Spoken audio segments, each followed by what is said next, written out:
Europe Midi. Romain Desarbres. Il est 1h moins le quart, merci d'être avec nous. Le niveau scolaire des petits Français est catastrophique. Que faire ? Pape Ndiaye, le ministre de l'Éducation nationale, veut imposer une dictée quotidienne aux élèves de CM1 et de CM2. Et on en parle avec vous, Sophie Audugé. Bonjour. Bonjour. Merci d'être avec nous. Vous êtes déléguée générale de SOS Éducation. Déjà, je dis le niveau scolaire des petits Français est catastrophique. C'est ça ? Vous partagez comment vous le qualifieriez, vous, le niveau scolaire des enfants, en primaire ? Oui, alors effectivement, vous pouvez utiliser le terme catastrophique, bien sûr. SOS Éducation dénonce en fait le déclassement de l'école française depuis 20 ans. Alors c'est vrai qu'aujourd'hui, c'est plus possible de faire comme si de rien n'était, puisque les résultats sont dramatique, c'est-à-dire qu'on a carrément touché le fond. Et ce qui est dramatique, c'est que ça concerne tous les enfants de tous les milieux sociaux et de tous les types d'établissements. C'est-à-dire qu'aujourd'hui en France, en septembre 2022, en 6e, on a évalué donc tous les élèves, et on se rend compte qu'on a 38,5% des élèves qui sont en 6e qui n'ont pas le niveau de CM2 en orthographe, 34,8% en grammaire, ils n'ont pas le niveau. Donc ça veut dire qu'on a 75% des élèves, 65% des élèves qui rentrent en 6e sans avoir le niveau de CM2 en orthographe et en grammaire. En compréhension à l'écrit, c'est 50%. En lexique, donc vocabulaire, 51% qui ont le niveau, donc 49% qui l'ont pas. Et en compréhension à l'oral, c'est 53,9% qui l'ont, donc 46,1% qui ne l'ont pas. Mais ce qui est beaucoup plus grave, c'est que quand on zoome sur les inégalités sociales et qu'on va regarder les élèves qui sont dans les établissements, qui sont concentrés dans les collèges dits les moins favorisés. Là, on va atteindre 67,9%. Pardon, je reviens pour être plus clair. 32% des élèves. Ne nous perdons pas dans les chiffres, parce que les chiffres à la radio sont je comprends, mais je vous en donne deux qui sont très simples. Vous n'avez que 32% des élèves des collèges les moins favorisés qui ont le niveau attendu en CM2 en lexique. Qu'est-ce qui s'est passé ? Comment est-ce qu'on en est arrivé là ?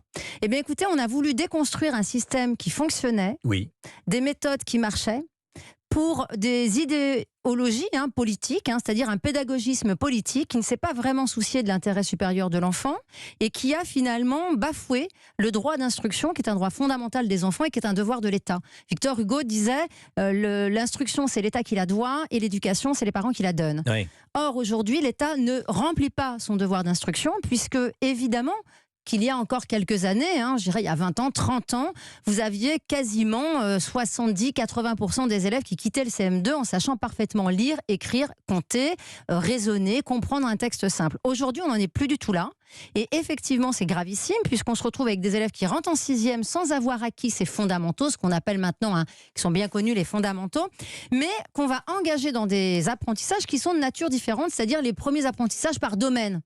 Et c'est grâce à ces apprentissages par domaine que nous, quand on commence à grandir, nos enfants, de 11 à 12, 13, 14, 15 ans, on va pouvoir découvrir des domaines qui nous plaisent plus que d'autres, se demander si on a envie de faire des études longues ou pas, ou si on a envie d'aller vers des métiers manuels, et puis potentiellement aller en lycée pour faire ensuite des études supérieures. On a cassé ce système qui était respectueux du droit d'instruction des enfants, mais aussi qui était respectueux des envies des enfants, des passions des enfants pour leur avenir d'adulte. Et aujourd'hui, on a presque 100% des élèves qui ont le bac à lauréat, ce qui ne veut plus rien dire.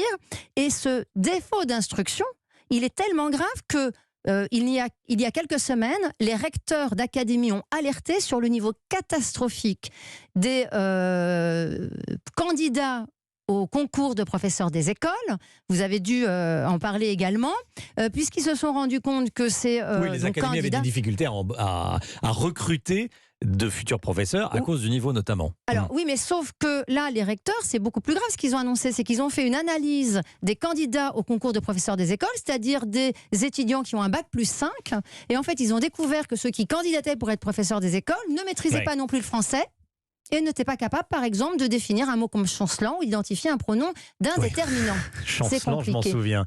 Guylaine nous appelle d'Île-de-France. Bonjour Guylaine. Bonjour, voilà, moi j'ai ma fille qui est prof en secondaire. J'ai juste une petite réflexion.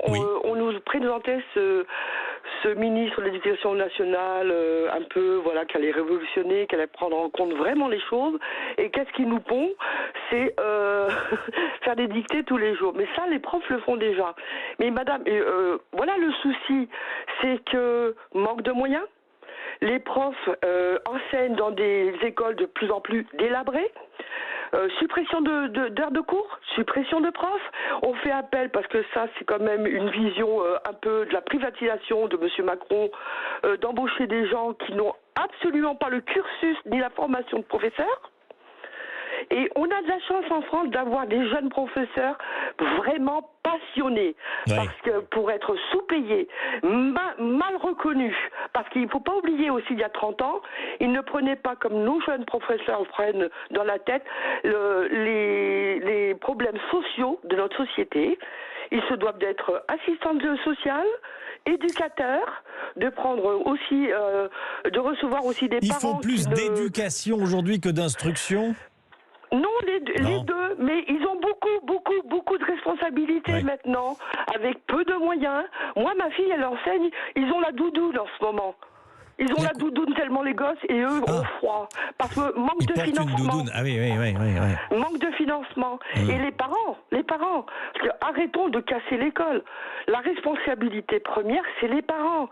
Les tablettes, les smartphones. Tout ça contribue pas aussi à élever intellectuellement un enfant. Ça, c'est certain. Franck, 53 ans, architecte dans le Var. Bonjour Franck. Merci de nous avoir appelé au 39 21. Votre femme est professeure. Vous dites, s'il suffisait d'une dictée par jour, ça fait longtemps qu'on l'aurait fait. Bien sûr. Alors, je suis d'accord avec tout ce qui vient d'être dit, mais en fait, le problème, il n'est pas là. Le problème, c'est un problème de moyens, tout ça, on est d'accord. Mais en fait, ce qu'il faudrait, c'est remettre complètement à plat la méthode d'enseignement.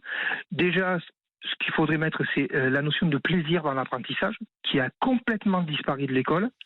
Les enfants ne vont pas à l'école avec plaisir, dans leur grande majorité. Et après, oui, effectivement, les parents sont des missionnaires, les parents ceci, les parents cela. Et alors, on fait quoi ? On laisse des enfants rentrer chez eux avec pour la plupart personne pour les accueillir ou pour les aider, alors qu'en fait ce qu'il faut faire, c'est qu'il faut que le gamin, quand il a fini sa journée d'école, quel que soit son niveau, il a fini son travail. Et il faut que le temps de l'école soit le temps de l'apprentissage. Et que c'est pas celui qui a la chance d'avoir papa ou maman à la maison avec un niveau universitaire qui va pouvoir reprendre ce qui n'a pas été compris, qui fait que celui qui a personne, il fait comment ? On l'oublie. Moi, j'ai été 15 ans, j'ai été représentant des parents pendant 15 ans de la maternelle au collège, puisque j'ai 4 gosses, donc j'ai cumulé même des fois, j'avais deux établissements. Les enfants qu'on avait en difficulté, en conseil de discipline, c'était rarement des enfants qui avaient papa, maman à la maison avec un niveau d'éducation, d'instruction supérieure. C'était des enfants qui se retrouvaient seuls face à eux-mêmes la plupart du temps. Et c'est des enfants qu'on a obligés, qu'on oblige toujours à rester des collégiens jusqu'à 15 ou 16 ans avant de pouvoir s'orienter vers des voies d'apprentissage, alors qu'on a redécouvert que l'apprentissage était un monde qui était porteur de formation et d'emploi.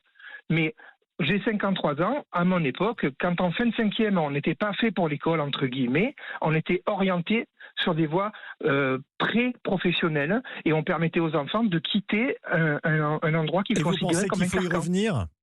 Mais bien sûr qu'il faut y revenir. Après, on ne va pas mettre des gamins de 12 ans à casser des pierres au bord des routes, bien évidemment. Mais j'ai des amis qui travaillent dans des CFA et qui me disent que dans les 2 premiers mois de l'arrivée des gamins post-3e en CFA, les gamins sont métamorphosés parce que du jour au lendemain, ils passent du statut de cancre à gamins qui réussissent. C'est intéressant. 2 mois. C'est très... 2 mois. Parce que la notion de bienveillance, elle existe aussi. Et je vais vous dire, ma fille, une de mes filles, elle finit son Master 2 et elle passe le concours d'instit à la fin de l'année. Là.